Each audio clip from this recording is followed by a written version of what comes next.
The picture that you see here is because Play-Doh was stuck on the scale.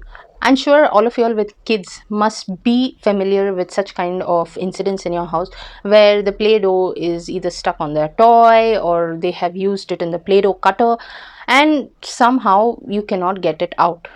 It looks all nice till the cleaning part comes in.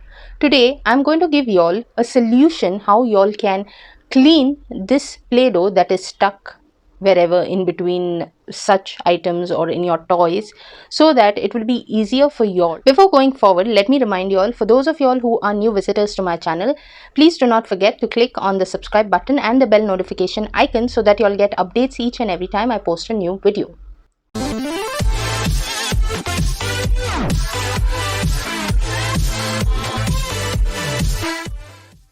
Spread a towel or paper down and use talcum powder on top of that toy where the Play-Doh is. I'm using it in this way and spreading it very nicely.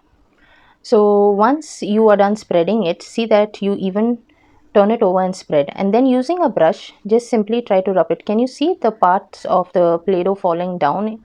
Because it is dried off.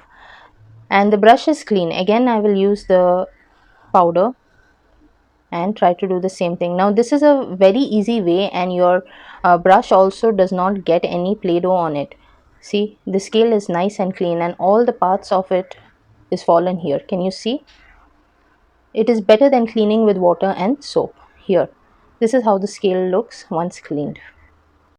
Smart hack, wasn't that? Do let me know what techniques you all use to remove the Play-Doh that is stuck in the toy or in some other thing in your place. And for those of y'all who have any suggestions or requests, do feel free to send me an email, or y'all can even get in touch with me on my social media sites. That's all on today's episode. I'll see you next time with another new hack on How Hacks.